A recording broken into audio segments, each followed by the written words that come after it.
Olá a todos, bem-vindos a mais um vídeo da nossa formação em Internet das Coisas. No vídeo de hoje vamos falar sobre o sensor MQX.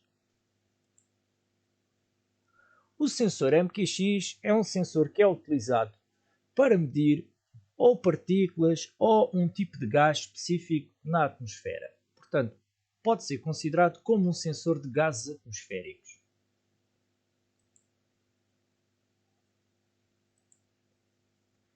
Este sensor só funciona com 5 volts. Portanto, vamos ver mais à frente como ele será ligado na nossa Node MCU. E de acordo com a tipologia, ele vai poder medir diferentes tipos de gases ou poluentes atmosféricos. Normalmente tem uma fase de aquecimento, que poderá demorar desde 20 segundos a 1 hora. Este sensor só funciona quando atinge uma temperatura de funcionamento e que é bastante elevada no seu interior. E, portanto, este aquecimento demora algum tempo. Podemos escolher este sensor para fazer medições de uma forma analógica ou digital. No nosso caso, como iremos referir, vamos utilizá-lo da forma analógica.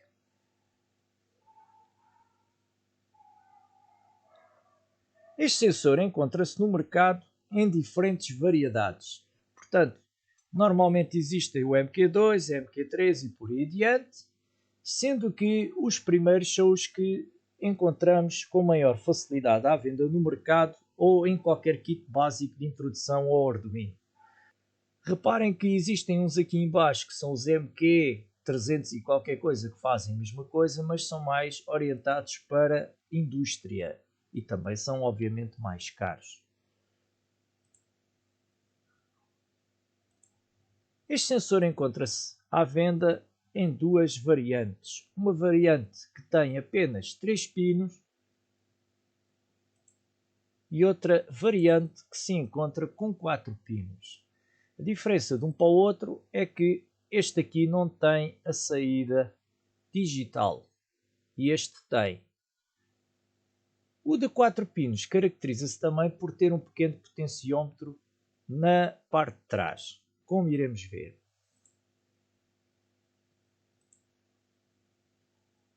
Ora, na versão de 4 pinos, o primeiro pino é onde vamos ligar os 5 volts, o segundo pino o ground e depois o pino 3 ou o pino 4 nós vamos escolher de acordo com a utilização que vamos dar ao sensor.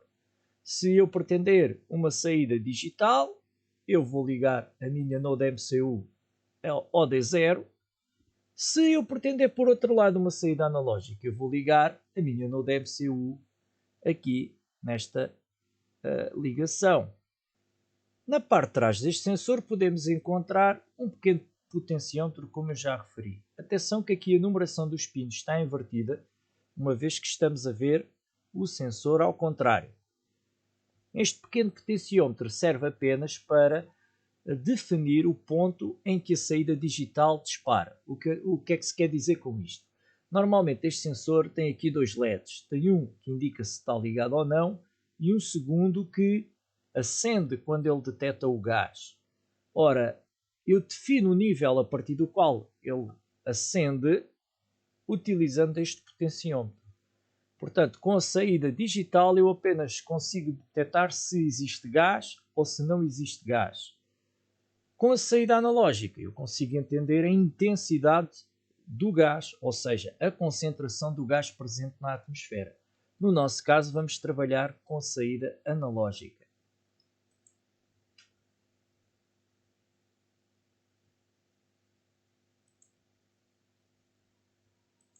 Se eu desmanchar o sensor e tirar aquela carapuça, o que eu consigo encontrar lá dentro é uma pequena cápsula branca ligada por 6 fios muito fininhos que são feitos de platina. Normalmente eles estão ligados da seguinte forma: os fios que têm uma marcação a dizer H são para o elemento de aquecimento. Os fios que têm a marcação A e B são utilizados para fazer então a medição.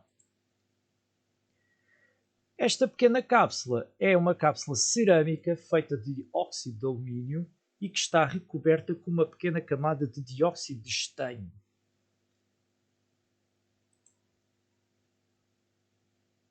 Como funciona o sensor?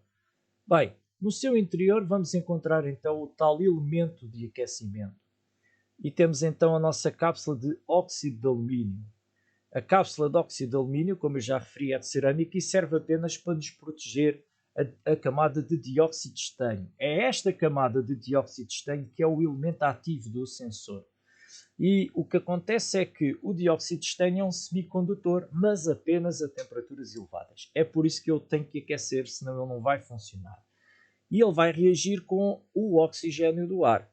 Se eu estiver com uma atmosfera muito pura, com muito oxigênio, o sensor não permite a condução de elétrons. Por outro lado, se a atmosfera começar a ficar contaminada com gás, a concentração de oxigênio é obviamente mais baixa. Então vai haver uma condução de elétrons e essa condução é diretamente proporcional à concentração de poluição atmosférica.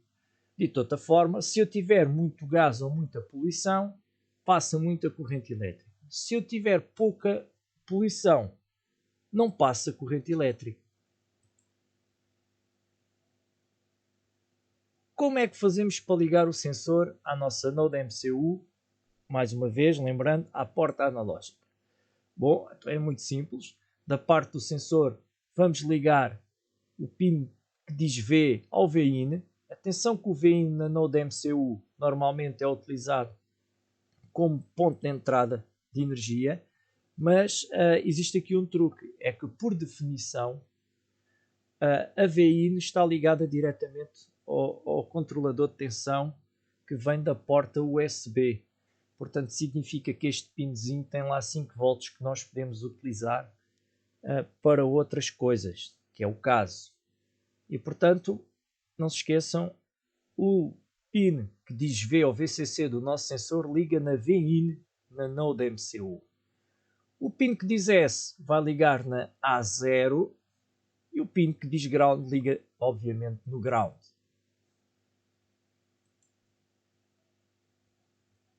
Temos então aqui o esquema.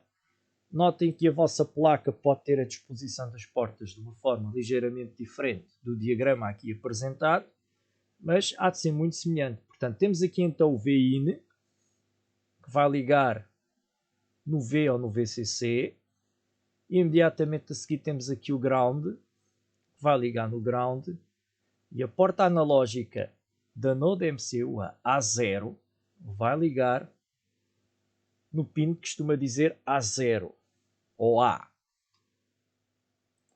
Bom, vamos lá então fazer a nossa ligação. Primeiro pegamos no nosso sensor e vamos colocar estes 3 cabezinhos que temos aqui. Portanto, aqui na ponta onde diz S, eu vou ligar o meu cabo laranja. Este é o cabo do sinal. O cabo que diz V há de ser os 5 volts e eu vou meter um cabo vermelho. E finalmente o cabo castanho que eu vou ligar no ground. Portanto, deste lado está tudo montado. Então agora para o lado da ESP, ou da nossa Node MCU, aqui está ela na breadboard. E agora o que é que vamos fazer? Vamos ligar os cabos nos sítios corretos. Portanto, como eu referi ainda há pouco, o nosso 5 volts ou o V vai ser aqui no VIN. O nosso cabo castanho vai ser no ground, que é imediatamente a seguir. E agora tenho que encontrar a porta A0. E a porta A0 é esta aqui do canto. Portanto, o que eu vou fazer agora é ligar a porta A0.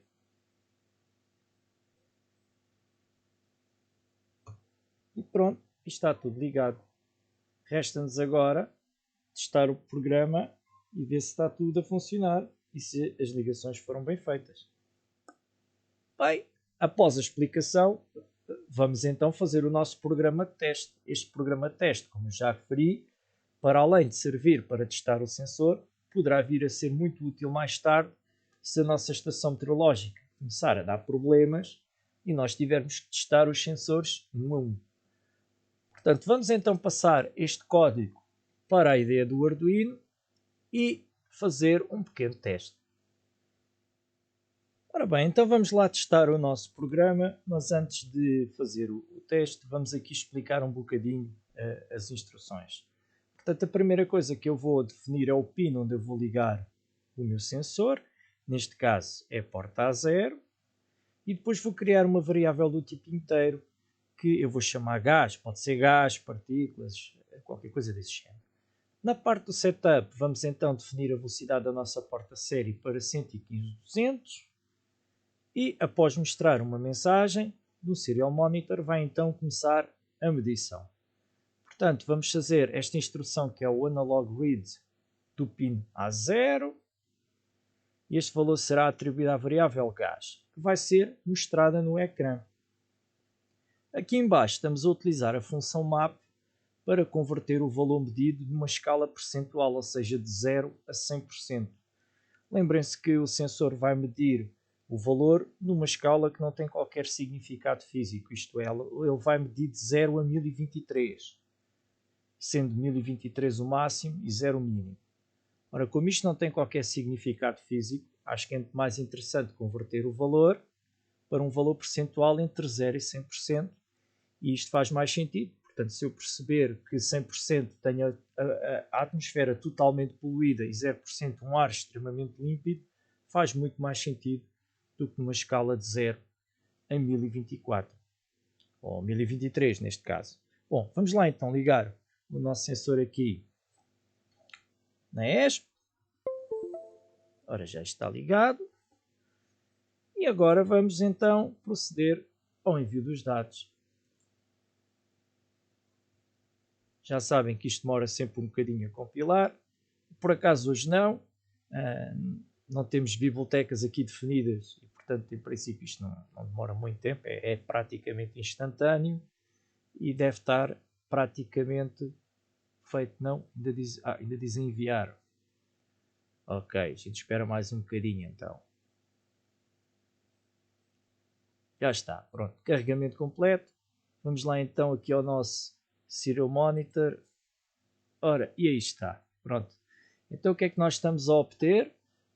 Bom, temos ali o gás, valores na ordem dos 500 e qualquer coisa. Portanto, não tem qualquer tipo de significado físico, mas o valor ao lado em forma percentual faz muito mais sentido. Portanto, está-me a dizer que a concentração de poluentes atmosféricos aqui é de aproximadamente 50%. Notem também que ainda estamos no dito custo período de aquecimento, por isso é que o valor já está a baixar.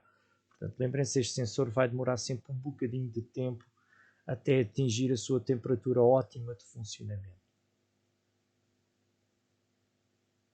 Se eu quiser, também posso vir aqui e abrir o meu plotter série, o que irá fazer um gráfico também muito engraçado. Aliás, neste caso dois.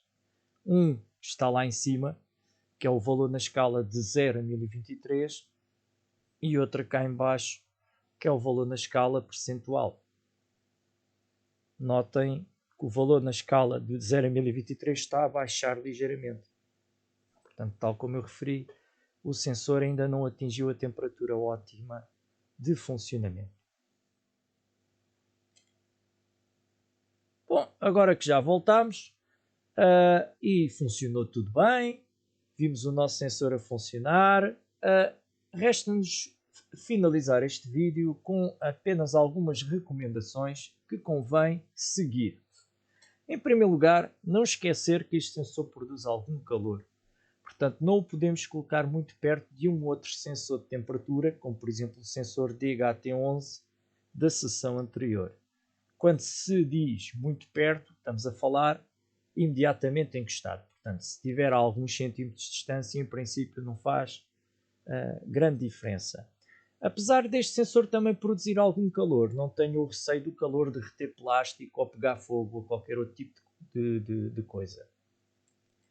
Importante também não esquecer que este sensor, por vezes, e dependente da temperatura atmosférica, a fase de aquecimento pode demorar mais um bocadinho que o normal. E, portanto, os primeiros dados obtidos a quando da ligação inicial do sensor nunca são muito fiáveis. Normalmente, quando vemos a curva, faz sempre uma curva muito bonita e quando essa curva estabiliza, significa que o sensor já está a funcionar de uma forma mais fiável. Não esquecer também que este sensor só funciona a 5 volts devido ao elemento de aquecimento. Portanto, se o tentarmos ligar na saída de 3.3 volts, ele funciona na mesma. O problema é que depois o aquecimento não é suficiente e os dados não têm fiabilidade nenhuma.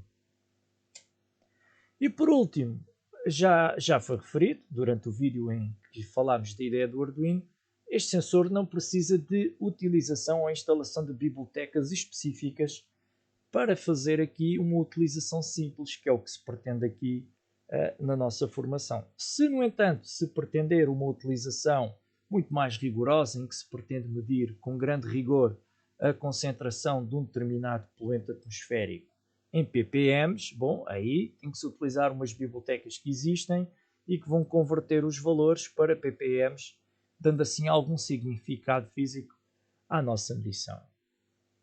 E pronto, e assim concluímos o nosso vídeo sobre o sensor MQX.